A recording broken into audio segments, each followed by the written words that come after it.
Hey friend, welcome back to the show. Before we jump into today's episode, I want to let you know I am co-hosting a live event October 25th in Deerfield Beach, Florida. The Rise and Flourish Summit is a day for you to show up for yourself, to get into the room with like-minded moms, to feel seen and heard on your journey of motherhood, and to walk away feeling so nourished and clear, and also with tools that will help you stay calm amidst the chaos. Early ticket sales are happening now until September 7th. iriseandflourish.com to register.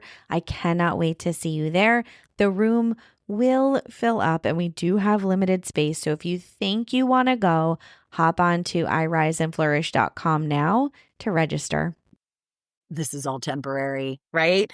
Yeah. Everybody can say it. And it's not like you're just throwing, again, like that toxic positivity, just layering on top of the negativity. No, it's just bringing you into the present moment of what is. What is for me at that time? Okay, I'm sad. I have cancer in my body. I'm frustrated. I want to punch something. But you know what? This feeling isn't going to last forever. The cancer is going to be gone soon. And I just have to be here.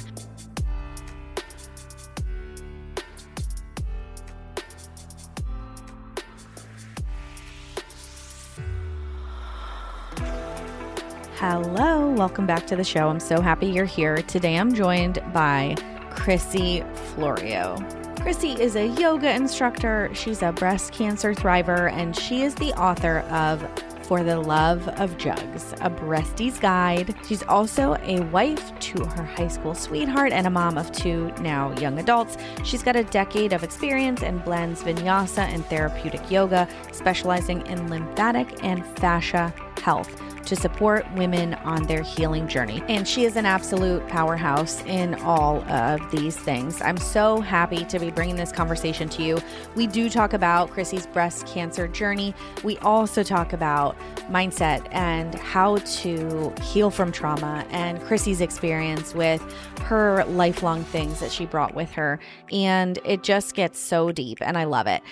So this conversation is for you if you know somebody going through a breast cancer journey. I asked Crissy some good things to say to people when they have a cancer diagnosis, because sometimes we're well-meaning, but we say really stupid shit and we just don't know what to say. So then we don't say anything. This is a very real, very heartfelt conversation. We touch on fear, the mind-body connection, and so much more. I hope you guys enjoy this conversation as much as I did. Let's jump in.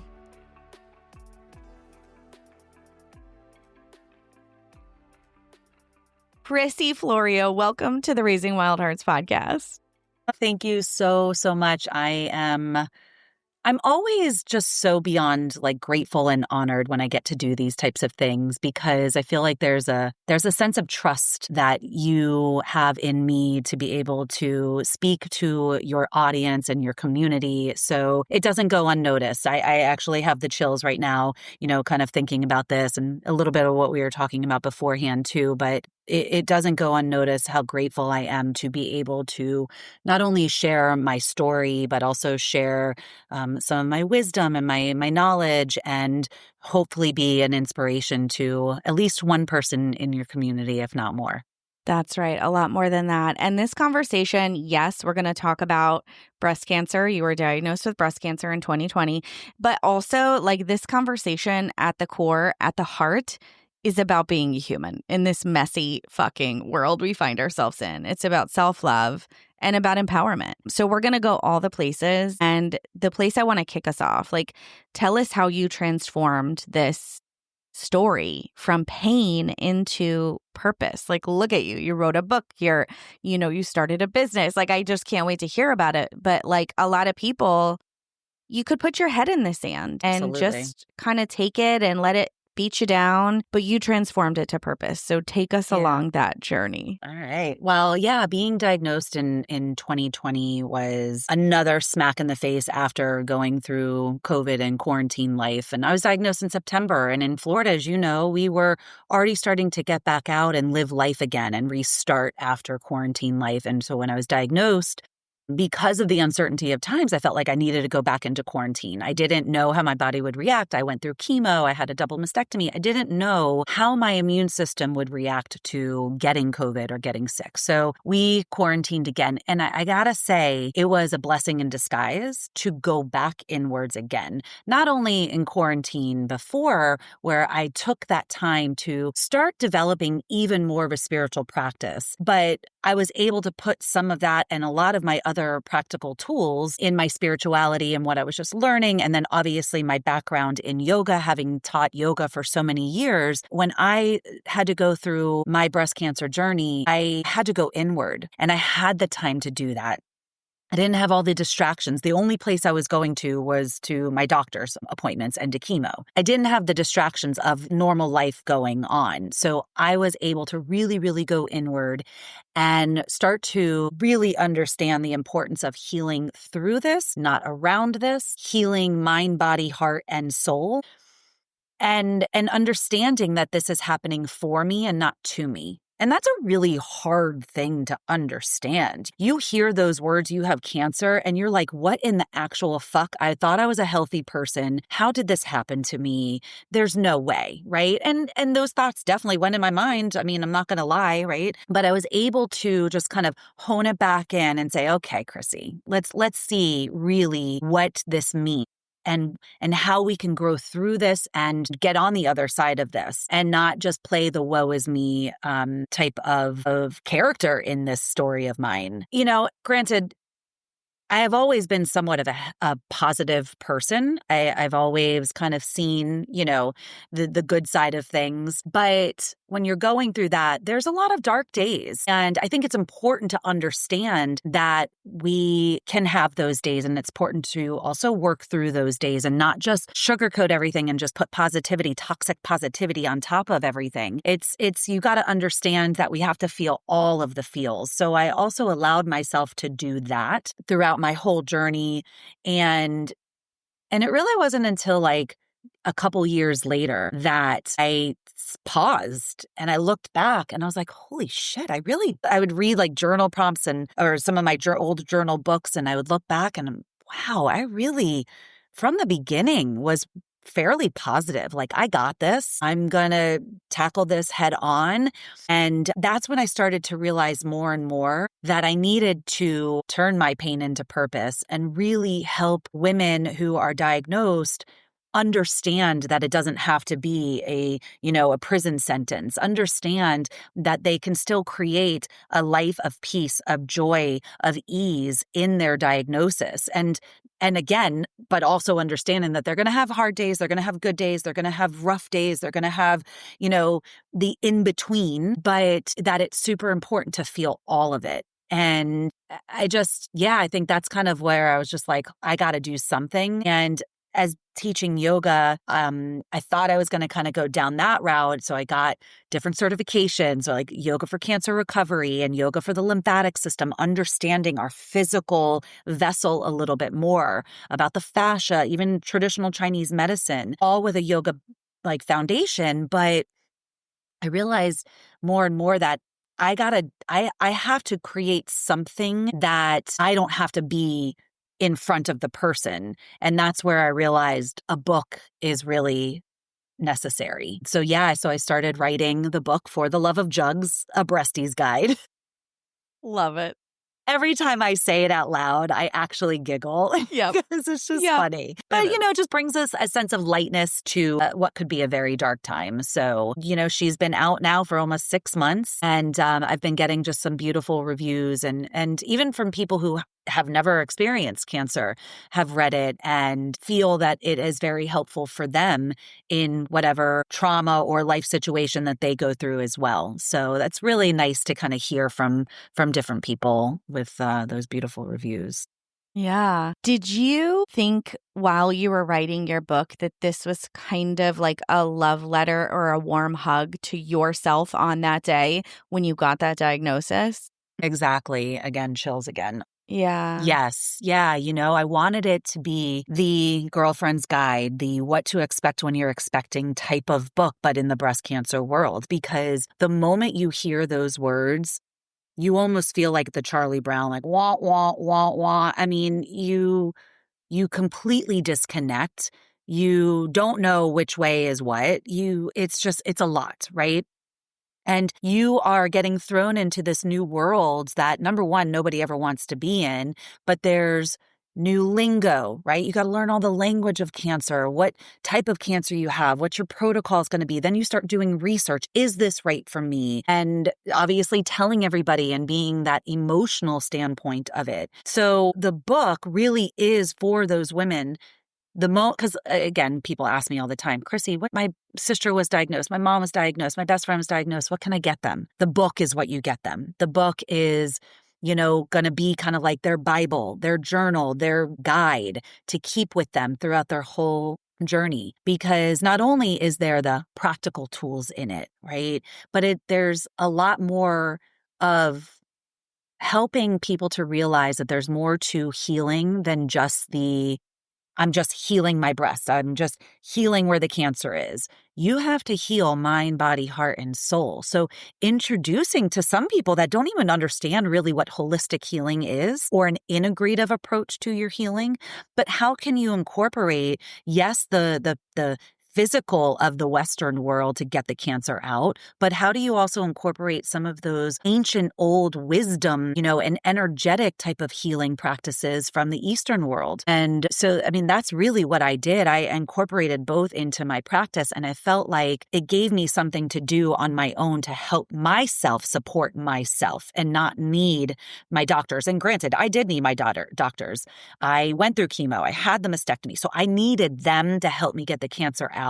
But I was also supporting myself mentally and emotionally and energetically as well, so that I could heal on those levels too. So I incorporate that into the book, as well as recorded meditations and a beautiful guide that they can get sent to them, as well as the book. That is just one more level, one more interactive level to the book. And we talk about all things in this book. We talk about nipples and sex and, just like body image and things that people don't realize that we experience when you're going through like all of these changes that are going on in your body. And they don't talk about it really in the doctor's offices. And so unless you have somebody that's been through it or who's really, really open, if you have a doctor that is a little bit more forward thinking and talks about these types of things, and it's beautiful. But I didn't know some of these things. And so again, I just wanted to gift that to my pink sisters that come after me, of just giving them that sense of like, oh gosh, thank goodness I'm not the only one experiencing this type of thing.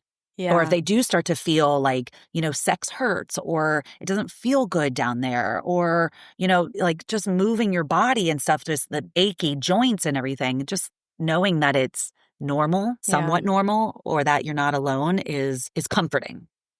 Right. I love that you incorporated kind of the mind, body, mind connection in this book. I think that's amazing. I'm so curious because I was like kind of thinking about our interview. I was thinking about what we were going to talk about. And I was like, I wonder what Louise Hay has to say about like the manifestation of breast issues and what it represents and symbolically. Have you ever looked up in Louise Hay, You Can Heal Your Life, what it like the symbolism, I guess, of the breasts and breast cancer? I have not, but that's beautiful, and I'm going to.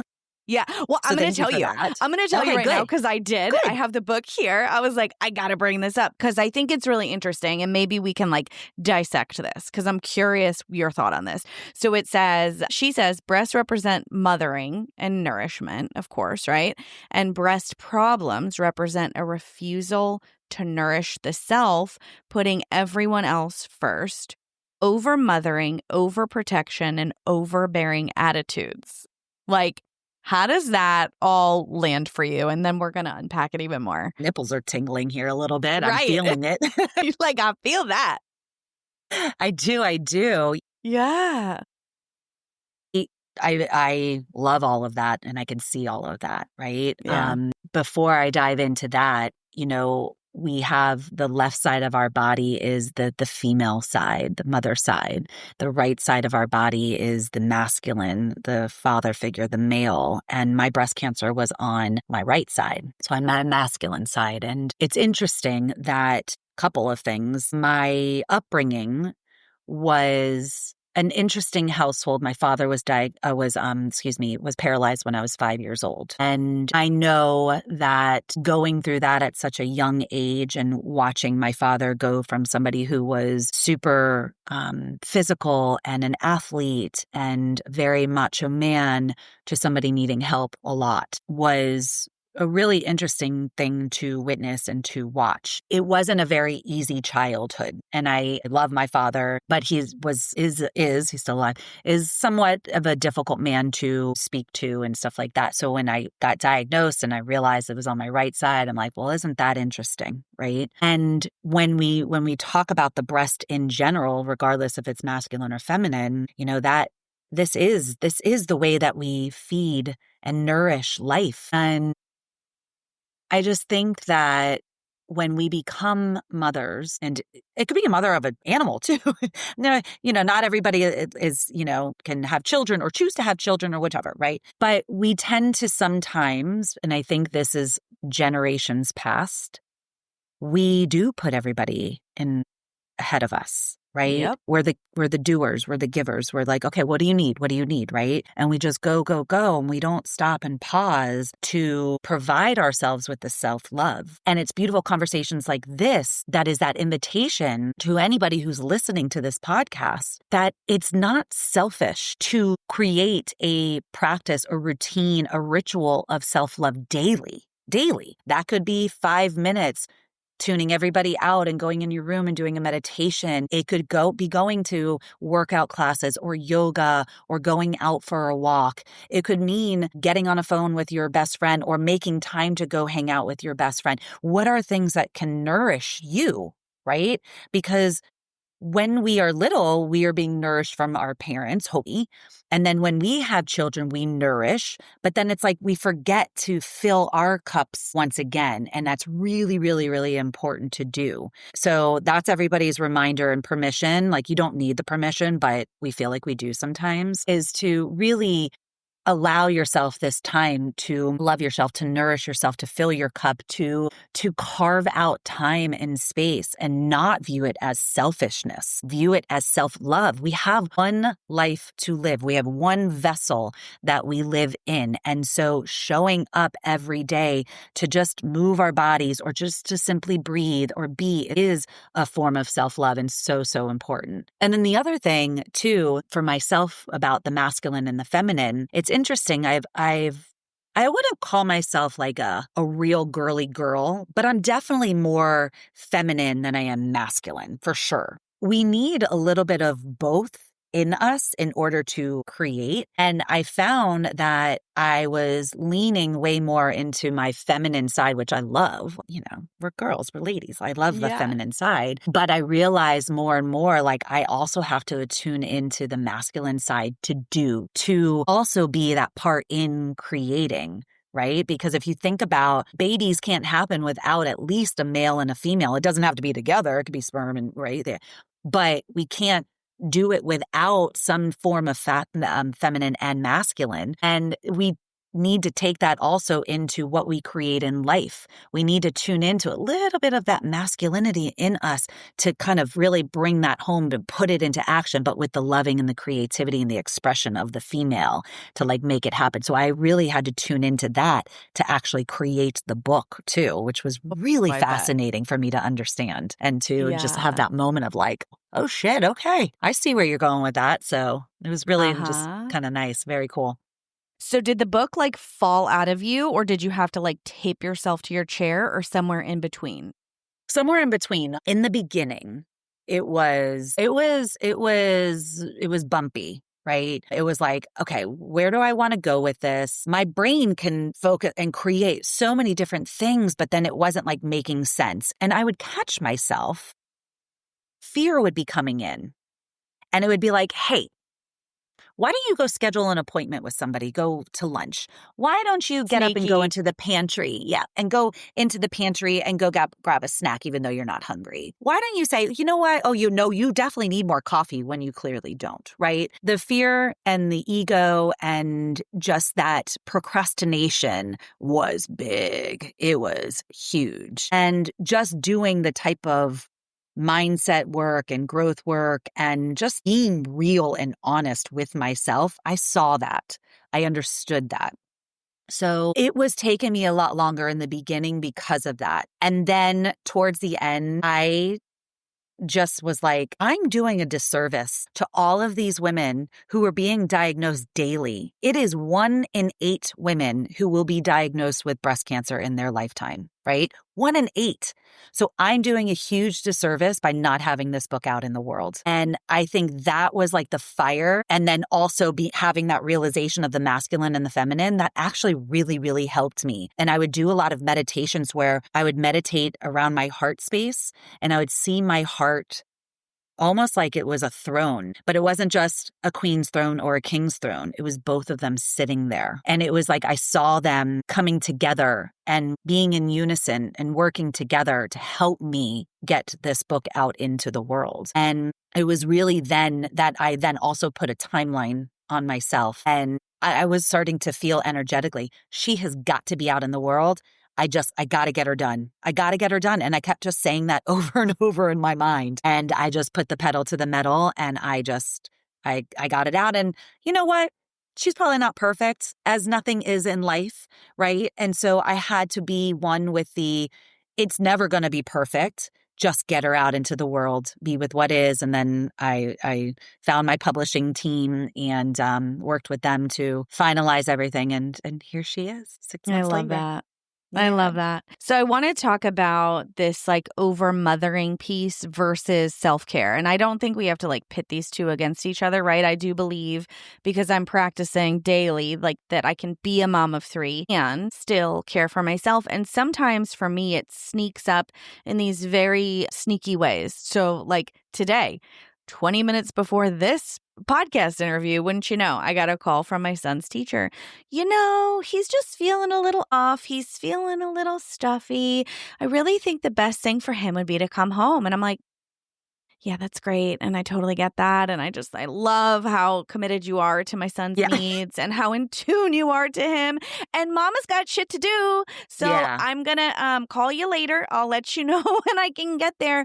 And in that moment, I actually hung up the phone and I had a good cry because I, like feel that pull, right? We can feel this pull in sneaky ways of like, drop everything. Got to go get him. Got to put my thing on hold. And it's like, no, I think it's a good practice to really be aware. Is this one of those times? Because, okay, there's going to be that time, right? Right, but of course. Today wasn't, right? So how in your experience, you have 2 grown-ish kids, right? Do you continue to, with adult kids, balance that like over-mothering versus like really holding your line and your boundary of yourself? Yeah. Or for yourself.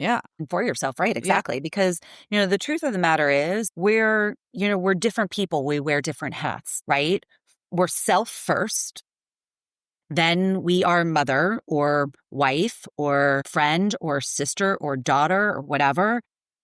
But we have to make sure that we are whole and centered and aligned and filled first. But when people need us, right, it is that very much pull. And it's interesting that you're saying this now because my children right now are 20 and 23. So yeah, they are now adults. But my daughter just had all 4 of her wisdom teeth pulled last week. And so her being home, and I felt like it brought me back to when she was little and she needed me, right? They don't need you as much. They still need you, but they don't need you as much as they get older. I'm not going to work. I'm not going to do anything. I'm just going to be here for them. But then I realized like that's off balance. And I think that, obviously in life, I'm a Libra, as we talked about this. I'm a Libra, so I really hone in on the scales and balancing of things, but not everybody is like that. And not every moment in our life is going to be fully balanced. Like I fully understand that. caught, like, myself wasn't feeling right with that. So I was like, you're going to be fine for a little while. I'm going to go for a walk, or I'm going to do this. I'm going to make you soup, but I'm going to, or giving yourself grace and saying, I'm going to give you my all right now because you need it. And I appreciate you and I want to get you up and running. So I'm just going to put certain things on the back burner for right now so I don't feel pulled to also do this, right? So it's almost like setting the expectations within yourself to say, I'm going to focus on this right now because this is present and this is what's needed. And all of those other things, you know what, they're not my priority right now. So I think that's also something that we can create within ourselves, is not the need to do everything on the to-do list right away and it has to be done, right? Certain things can be pushed off to the next day and what have you. So that's super important. But for you in your case where your child calls, the teacher calls, and they need you, I think some of these things also are really good learning lessons for our kids to experience when they're little. Not every time that I have a little sniffle or I'm like, almost you're giving them like the power to like kind of push through a little bit. And I don't want to say push through in a very like, no, suck it up, buttercup type of push the gift through. of trusting someone else too. Yeah. The gift of trusting that he's in good care. Yeah, right? Exactly. And also that just like relax a little. Yeah, well, and he's a boy. I think I can like let him push through a little bit more than my girls, like, parenting them differently. Like I want my girls to understand that they're cyclical and that they have that kind of rhythm. But him, I'm like, okay, like take a hammer and go beat some shit out back. Yeah. It's like a kind of a different, you have a boy and a girl, right? I do. It manifests in a different Parent way. them definitely differently, for sure. Yeah. So interesting. Okay. So I want to circle back around to fear. We dipped our toe into like the fear that came up when you started to write your book and when you continued to stay the course. What was that fear voice like for you in the beginning of your breast cancer journey? And how did you ultimately, I'm assuming that you did, because I know you and I know your story. I'm assuming that you did shift it from fear to love. And how was that journey for you? Did you have to embrace the fear? Did you have to say like, fuck the fear? What did you do? Yeah, definitely in the beginning of my journey, everything was fuck cancer.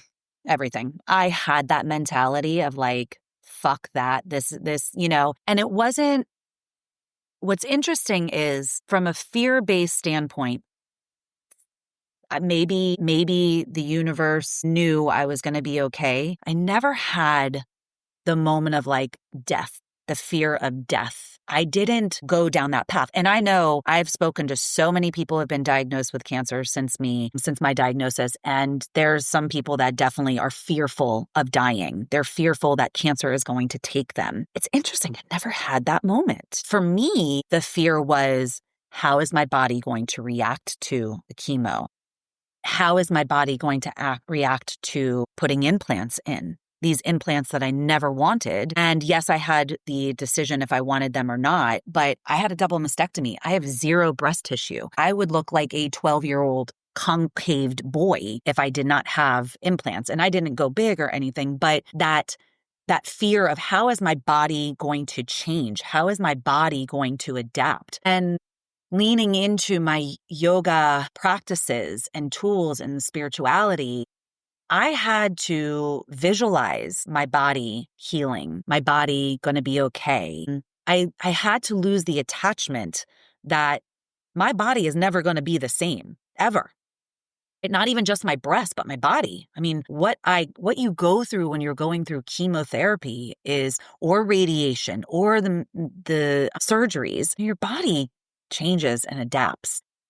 You have to lose the attachment to number one, to the outcome, just be in the present moment. And I think that was one thing, the moment I felt fear creeping in or sadness, because there was a lot of times where I would just get sad. I couldn't just go out to happy hour or hang out with my friends or go for walks with people. I mean, my best friend literally would take a COVID test every time she came up here to come lay in bed with me on, a day or two after chemo. She would literally take a COVID test, come up here and stay with me for a day or night, help me with my daughter, give my husband a little bit of break. That was really the only interaction that I had outside of my husband and my daughter.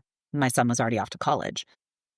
So there was a lot of sadness. So when those feelings of fear, of sadness, of anger, of frustration, of confusion would come up, I, number one, always had a mantra in my head of, this is all temporary. Be here, Crissy. This is not going to be forever, right? One day at a time, one foot in front of the other. Mm-hmm. And goes for anything in life. And For you're having sure. a tough day with your children. Okay, this is one day at a time. This is all temporary, right? Yep. Everybody can say it. And it's not like you're just throwing, again, like that toxic positivity, just layering on top of the negativity. No, it's just bringing you into the present moment of what is. What is for me at that time? Okay, I'm sad. I have cancer in my body. I'm frustrated. I want to punch something. But you know what? This feeling isn't going to last forever. The cancer is going to be gone soon. And I just have to be here, be with the emotion, feel the emotion, release the emotion, right? And not just layer it on with that positivity, and because it just subsides and it pushes in and it stays in our connective tissue, right? There's a statement or a quote, the issues are in the tissues. I learned that when I did my teacher training back in 2012. And it's so true. We hold on to these emotions in the cells and the tissue, in the connective tissue of our fascia. And if we don't release it and move and just breathe and learn to love our body and just let things go, we hold on. And then that's when they can ultimately turn into dis-ease in the body. So Yeah. I just knew that fear does not serve me. Anger does not serve me, but they're going to come up every now and then. And we have to just be one with it more. Be okay with it. It's going to come up. It's going to shock the shit out of you sometimes too, on days that you least expect it. But just notice it, be aware of it, and then see what you need in that moment, because we always do need different things. And if we're aware of, like, I see that fear creeping up, I can see how that's showing up and now I'm acting in a certain way, or my thoughts are coming more negative, or my actions, my words, or I'm lacking in doing anything, right? I'm pausing, I'm fawning, right? Or freezing even. Then you can understand, like, if you have all of these different tools in your toolbox, then you can start to see, like, okay, well, what do I need right now to be with this and then to move through this? Whether it's breath work, getting out in nature, just go standing out in the sun for a few moments, journaling, tapping, shaking, right? There's so many beautiful practices that we can call into to help us through that moment and to kind of just release and feel more at ease and calm in our bodies and regulate the nervous system. Yeah. I think a lot of us have trouble witnessing someone in a challenge. So, like, if we hear that someone has a cancer diagnosis, we say the stupidest, most like awkward shit. And I'm sure you heard a lot of that. So, what's one or two helpful things that we could say to someone who recently received a diagnosis? Yeah. I'm a little different because I don't get easily offended. And I think it just depends on the person, right? Because, like, some people can, well, first of all, don't ever say, I'm like, oh, my mother-in-law died of that. Or don't ever bring up death or, or like the negative side of things. I would say try to be uplifting, supportive. Some people don't love the "you got this," but, like, that's supportive to me, right? I just try, I don't know. Again, I don't get my feelings hurt too often. And people say things one thing that people would say to me all the time is, like, maybe they hurt themselves or they got a stomach ache or something like that. Like, oh my God, but it's not as bad as you, Crissy. And I always stop and pause and I say, but you know what? Your experience is just different than my experience. Yeah, okay, yes, it might not be cancer, but you had an injury. So who's to say that that's not worse or better or whatever? Like, who's to say that? So just to, kind of be open-minded and put yourself in their shoes a little bit and just imagine, really think about what it is that you're saying.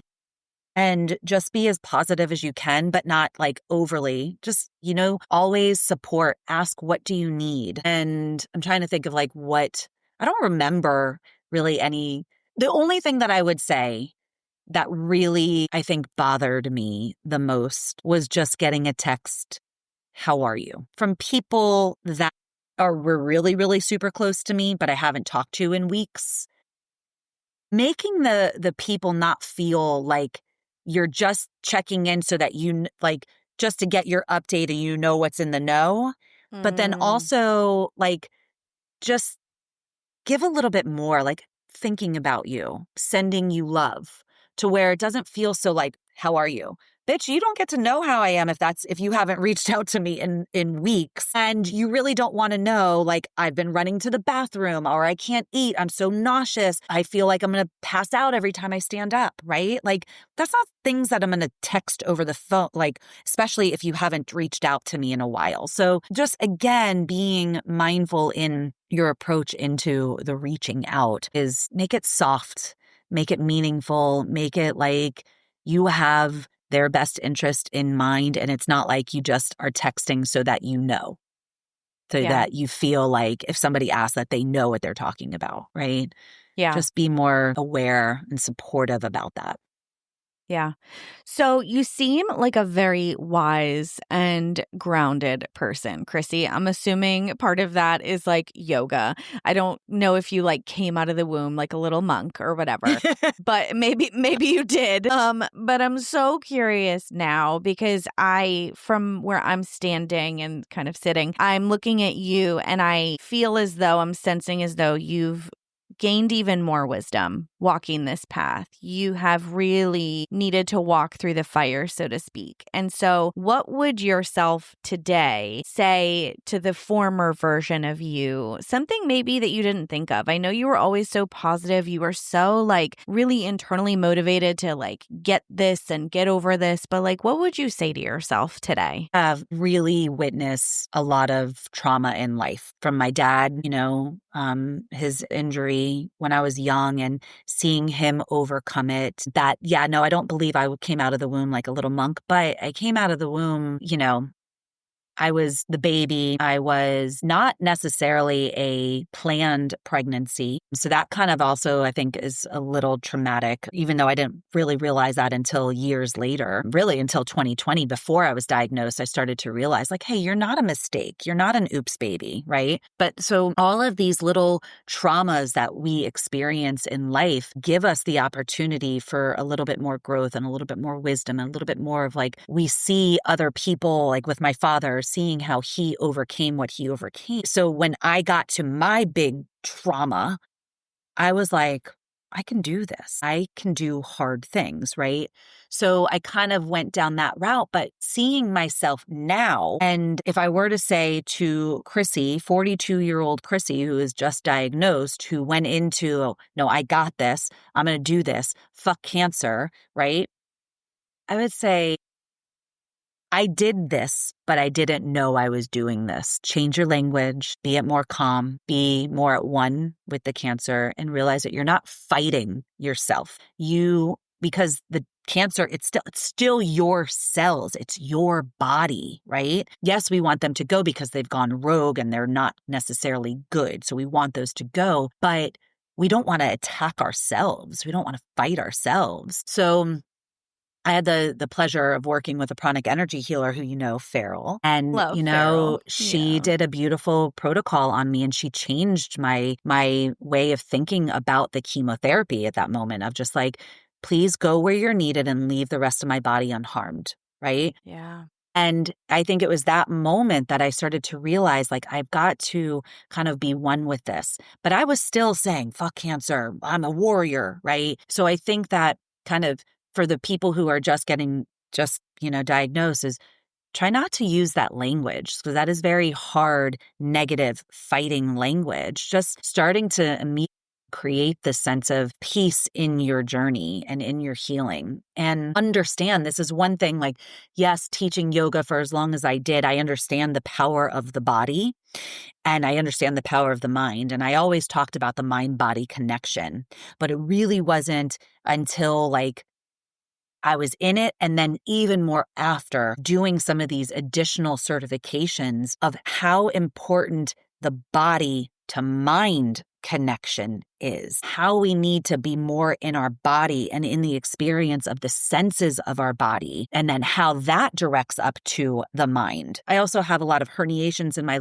low back and bulging discs and all of this stuff. And when it flares up, I mean, it is really super painful. And the more I think about this, like when you have any type of pain, the more you think about it, the worse it gets, the more, throbby it gets and intense it gets, right? But when you are more in your body and you try to not think about like that pain, the pain is the brain signaling down to those nerves to throb. And there was a beautiful book that I read, Heal Your Back Pain, that this gentleman, this doctor, Dr. John Sarno, way back in the 80s and 90s, was realizing that it's more of like the body to the brain. Let's change that direction of the communication to, when you have a pain, to redirect it with a certain affirmation, to recognize that that is fear, and that is the fear signals from the brain trying to keep your body safe and your nervous system safe to keep you where you are. So it's really an interesting, fascinating book. So the more things that I learn about that, and like with the fascia, our communication system of our bodies, we can change the communication signals, and we can move from body to mind to create more of that ease. And I feel like I wish I would have known then the power. I knew somewhat of the importance of it, but really that direction of body to mind and the power that our bodies have to heal. And we don't give our bodies enough credit in healing. We tend to look outside of ourselves. We run to doctors. We run to medication. And granted, I did, but I also incorporated integrative approach to it as well with that holistic healing. But I think that more and more, especially Americans, need to understand how powerful our bodies are when we nourish it, when we feed it properly, when we limit external toxins and environmental toxins, and when we quiet our mind, and when we can go inward, we can create a healing vibration in our bodies. And, I could talk about this all day long, but, there's a lot of self-image, body image issues in a lot of us, right? We put ourselves down. We have that inner critic in our mind, and that is really defeating to ourselves. And one of my good friends, who's also a breast cancer thriver, has said to me, "You can't heal a body you hate." And that was like, holy shit. You can't heal a body you hate, right? And think about all of these beautiful humans walking around with the idea that we have to be perfect and we have to put Botox in our faces and all the fillers and, show up to these exercise classes every single day and put on the perfect clothes and be perfect. But that's not what it's about. It's about finding that self-love and going inwards and meeting yourself with compassion and appreciating your imperfections as much as what you think the perfection should be, and understanding there's no such thing as perfection, right? So learning to love yourself with how you are, who you are. And yeah, we want to show up for ourselves. We want to be better than we were yesterday, and we want to do things for ourselves, but we can't have that negative tone, right? Because then our bodies can't heal. So we have to create this inner and outer environment of love and compassion and peace and strength and power to help our bodies heal. That's right. The mantra I've been ending my meditation with the past month or so is peace begins with me. And sometimes when I say it, it's like, really though? Shit. No, not today though. But it is. It's, peace begins with me. That inner love, that inner peace, and it exudes out. So I love that. You are a gift. Thank you so much. Where do we find you and follow you? Where do we get your book? Tell the people where they can get all your stuff. Yeah, so the book is on Amazon and on my website. Again, it's called For the Love of Jugs, A Breastie's Guide. Again, I giggle every time. And you can also get it on my website. So you can go to fortheloveofjugs.com, and there you'll be led to the beautiful landing page with all of the stuff about the book. You can also download the Breastie's Meditation Guide there, which has the recorded meditations and a lot based around the book, a lot of journal prompts and things like that. And the book has even more journal prompts prompts and interactive components to it as well. And then you can learn other ways to work with me, getting ready actually in October of 2025 to do a 4-week program called Rhythm. And it's helping breast cancer thrivers kind of get into this rhythm of routine and healing mind, body, heart, and soul. So it is kind of based around some of the features of the book as well. But if you all want to just follow me on social media, Instagram probably is the best. It's Flo. I'm sure you'll put this in the things, but it's Flo, FLO_ with Crissy Florio. I would love to keep in touch with you and all of your community. And this was just so much fun. Again, thank you from the bottom of my heart for trusting in me and having this beautiful conversation. This was wonderful. Oh my gosh, absolutely. Okay, now we're going to wrap up and I'm going to ask you the 3 questions I ask everybody at the end of the interview. They're kind of like rapid fire. The first one is, what's bringing you joy today? This conversation. Honestly, I love deep, really real, authentic conversation. So this is bringing me joy. And I taught an awesome class today earlier too. So that makes me very happy as well. Amazing. The next question I have for you is, what are you reading right now, if anything? I am reading, I actually have the book right here, Be Seen by Jen Gottlieb. Cool. Yes. I love her work. Okay. Very cool. Yeah.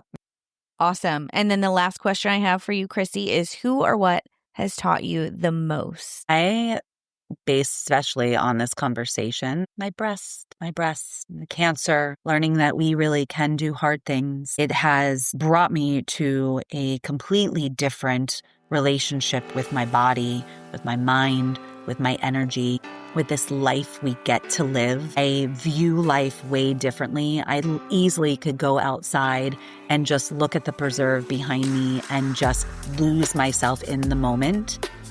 And I really didn't do that before. I was a go, go, go type of person. And now my breast and my cancer diagnosis has created true presence and this true concept of being, of really being, living through life and slowing down. Thank you so much again for being here. I love you, girl. Thank you so much.